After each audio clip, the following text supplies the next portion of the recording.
Hello everyone, welcome to life enjoy. So इस video में हम पढ़ेंगे चैप्टर 1 हिंदी एनसीईआरटी बुक का क्लास 8 की चैप्टर 1 ध्वनि। तो इसका हम सॉल्यूशन देखेंगे क्योंकि हमने चैप्टर पढ़ लिया है। सो ये आपका क्वेश्चन नंबर 1 यहाँ है। ये है आपका,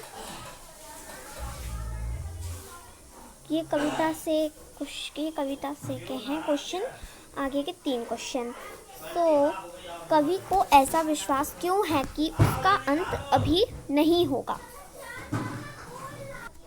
मतलब कवि कहना चाहता है कि कवि को ऐसा विश्वास है क्यों है कि उसका अंत अभी नहीं होगा। तो इसका आंसर क्या है? कवि को ऐसा विश्वास इसलिए है क्योंकि अभी उसके मन में नया जोश व उमंग है। उसे अभी काफ़ी नवीन कार्य करने हैं। युवा पीढ़ी को आलस्य की दशा से उबारना है। मतलब कि देखिए, जो कवि को इसलिए ऐसा विश्वास है क्योंकि उसे जो नई पीढ़ी के युवा हैं उनमें उसे नया जोश भरना है, उमंग भरना है। जोश का मतलब उसे कि उनमें एक नई ताकत भरनी है।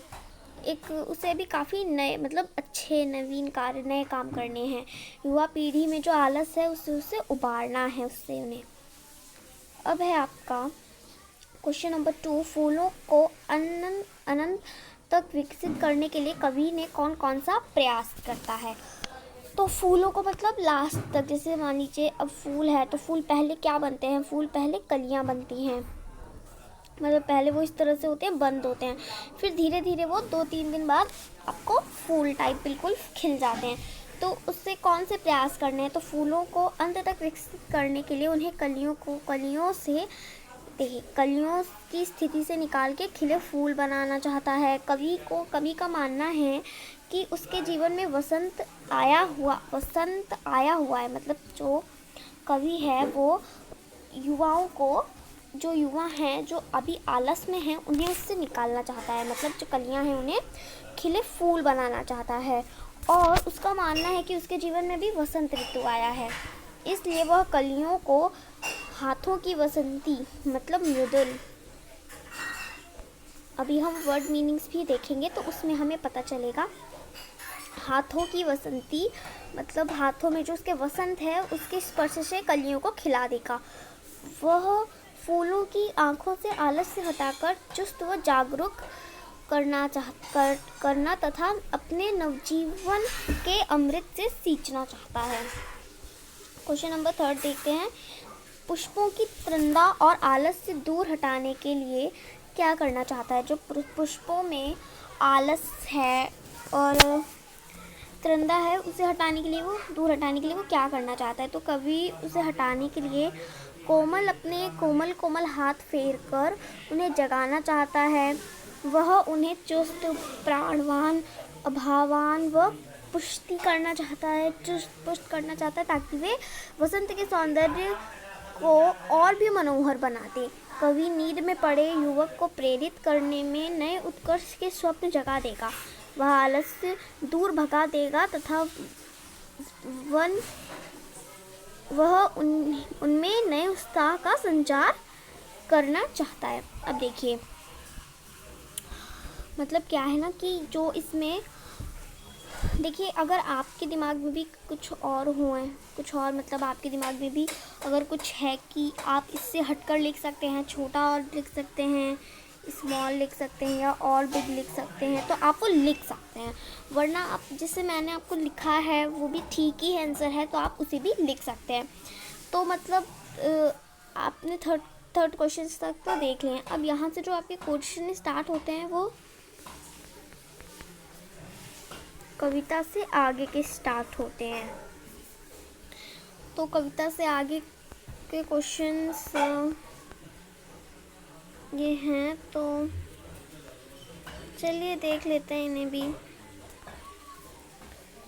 देखिए, वसंत को ऋतुराज क्यों कहा जाता है? आपस में चर्चा करें। तो देखिए, जो वसंत है जैसे कि फलों का राजा, अगर मैं बात करूं फलों का राजा कौन है? फलों का राजा मैंगो है ना। तो वैसे ही अगर सीज़न की हम बात करें, जैसे कि समर हो गए, विंटर हो गए और मॉनसून हो गया, है ना, और क्या है, वसंत हो गई। तो इसमें वसंत जो है राजा है, मतलब वसंत के ऋतुराज, सीजन किंग है सीजन का। अब देखिए, वसंत को ऋतुराज कहा जाता है क्योंकि वह सभी ऋतुओं का राजा है। ऋतुराज इसलिए कहा जाता है क्योंकि वो राजा है। अब देखिए,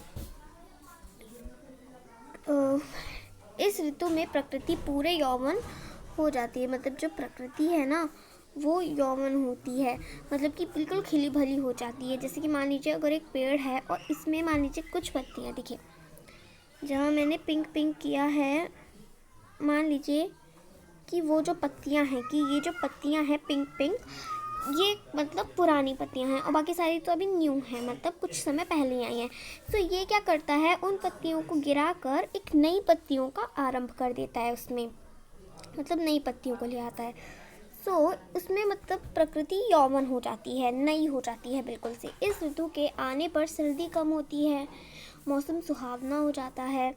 इस समय पंच तत्व अपना प्रकोप छोड़कर सुहावने रूप में प्रकट, जैसे जब समर होती है तो हमें गर्मी ही गर्मी लगती है, पर अगर विंटर होती है तो हमें ठंडी ही ठंडी लगती है। बट इस मौसम में क्या होता है, हमें मौसम सुहावना हो जाता है और हमें मतलब नॉर्मल, मतलब ना गर्मी लगती है ना ठंडी लगती है।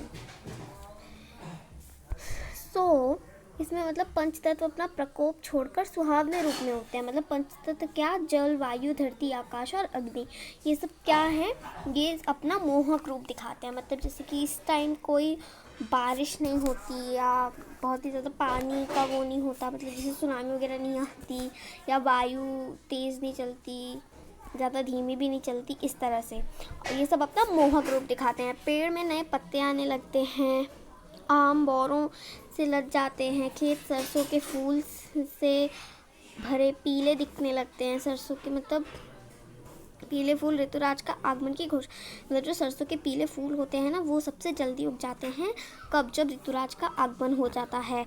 और वही हमें पता चल जाता है कि हाँ वसंत ऋतु आ गया है। खेतों में जब हमें ये दिखते हैं, जब वो हवा चलती है तो ये हिलते हैं, तो ऐसे दिखते हैं, मतलब बहुत अच्छे तरीके से दिखते हैं। ऐसा लगता है कि मानो सागर लहरा रहा हो, सागर की जो लहरें हैं वो उठ रही हों धीरे धीरे से। सोने का सागर है, मतलब पीली पीली होती है तो ऐसा लगता है सोने का सागर है जो कि लहरा रहा है। कोयल पंचम स्वर में गाती है, कूहू कूहू की आवाज़ मंत्रमुग्ध करती है। इस ऋतु में उसकी छटा देखते ही बनती है। इस ऋतु में कई प्रमुख त्यौहार मनाए जाते हैं, वसंत पंचमी, महाशिवरात्रि, होली आदि। इसमें ये अभी तीन और भी, इसमें अभी हमें तो 3 दिखाए हैं, पर और भी बहुत सारे त्योहार मनाए जाते हैं। अब इस वसंत ऋतु के बारे में तो हमने देख लिया है, और अगर आप चाहें तो इसे छोटा भी कर सकते हैं। देखिए 5th क्वेश्चन है, वसंत ऋतु में आने वाले त्योहारों के विषय में जानकारी एकत्रित कीजिए और निबंध भी लिखें। अब हमें क्या करना है कि जानकारी एकत्रित करनी है, मीन्स दैट कि निबंध ही लिखना है। सो वसंत के समय फाल्गुन, चैत, वैसाख के आरंभिक दिनों में अर्थात मार्च अप्रैल होता है। मतलब कि जब वसंत ऋतु आता है तो उस टाइम पे मतलब क्या होता है कि उस टाइम मार्च या फिर अप्रैल चल रहा होता है, ठीक है, मतलब मार्च अप्रैल के टाइम या उससे ज़्यादा भी ये रहता है। तो इसकी अवधि लगभग 2 महीने होती है, मतलब ये सिर्फ 2 महीने का होता है, बट उस टाइम का जो मौसम होता है वो बड़ा अच्छा होता है। तो वसंत ऋतु में जो कई त्यौहार मनाए जाते हैं, जैसे वसंत पंचमी, महाशिवरात्रि, होली आदि, ये हमने अभी ऊपर पढ़ाई है। तो हम होली पे निबंध लिखते हैं, आप किसी भी और चीज़ पे निबंध लिख सकते हैं। जैसे अगर आपको किसी त्यौहार के बारे में पता हो तो देखिए, हमारा देश भारत विश्व का अकेला एवं ऐसा अनूठा देश है जहाँ पूरे साल कई त्यौहार मनाए जाते हैं। रंगों का त्यौहार होली हिंदुओं का प्रसिद्ध त्यौहार है जो फाल्गुन मास की पूर्णिमा को मनाया जाता है। देखिए वैसे तो मैंने ये काफ़ी ज़्यादा भी पढ़ा नहीं है, इसलिए पढ़ ही देते हैं। यह त्योहार रंग व उमंग का अनुपम त्योहार है। जब अपने वसंत पूरे यौवन पर होती है, सर्दी को विदा देने और ग्रीष्म का स्वागत करने के लिए इसे मनाया जाता है। संस्कृत साहित्य में इस त्योहार को मदनोत्सव के नाम से पुकारते हैं। मतलब संस्कृत शब्द में से मदनोत्सव कहते हैं। होली के संबंध में एक पौराणिक कथा प्रचलित मतलब पौराणिक मतलब एक पुरानी कथा, इसे कहते हैं हम पुरानी। प्रचलित मतलब जानी जाती है, प्रचलित कथा। शायद आप लोगों ने भी पता होगा कि प्रहलाद की कथा के बारे में। भगवान विष्णु का परम भक्त प्रहलाद अग्नि में जब जलाने का प्रयास हुआ था तो उसकी बुआ होलिका अग्नि में जलकर स्वाहा हो गई थी। इसी आप लोग देखिएगा मोबाइल पे। तो इसी घटना को याद करके प्रतिवर्ष होलिका दहन किया जाता है। दूसरे दिन फाग खेला जाता है।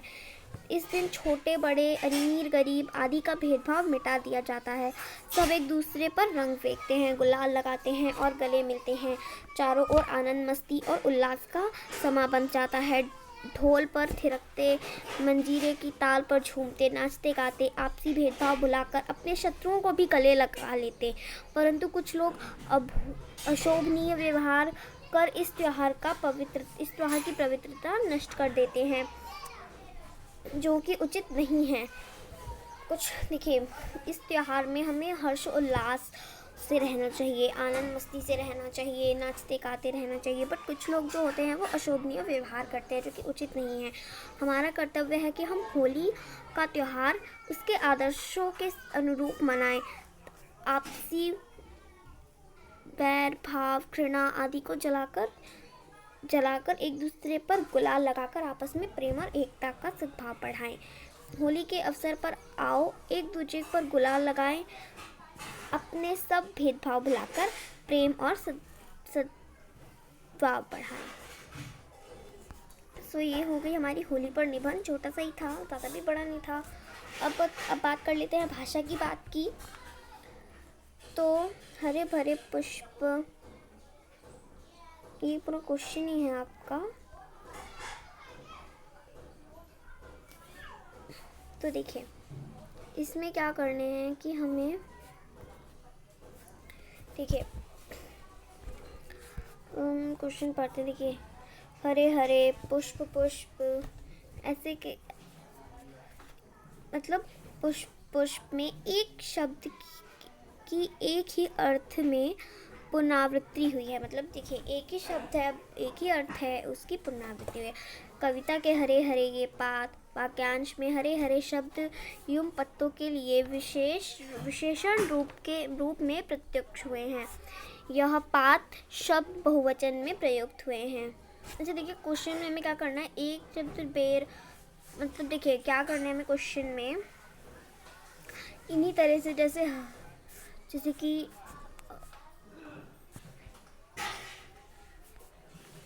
हरे हरे, ऐसे ही हमें शब्द बनाने हैं।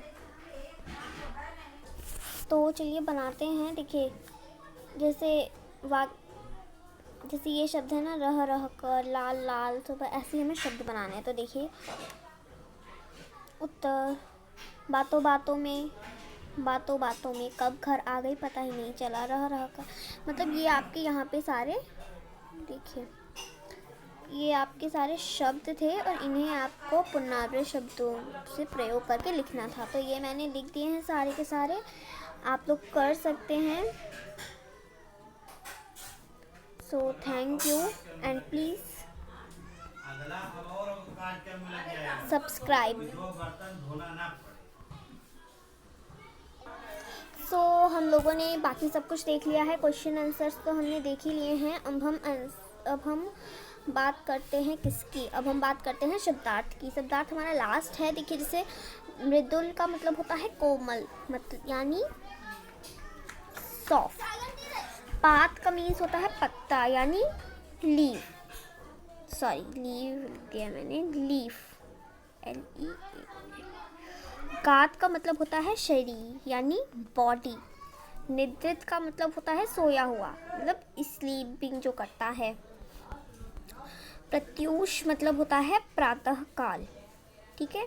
त्रंदलास मतलब होता है नींद से अलसाया हुआ, जो मतलब नींद से अलसाया हुआ, जैसे नींद सुबह सुबह हम उठते हैं तो नींद में अलसाए हुए से होते हैं ना, उठने का मन नहीं करता, वैसे ही। अब लालसा का मतलब होता है कुछ पाने की चाह, अभिलाषा, इच्छा, ठीक है।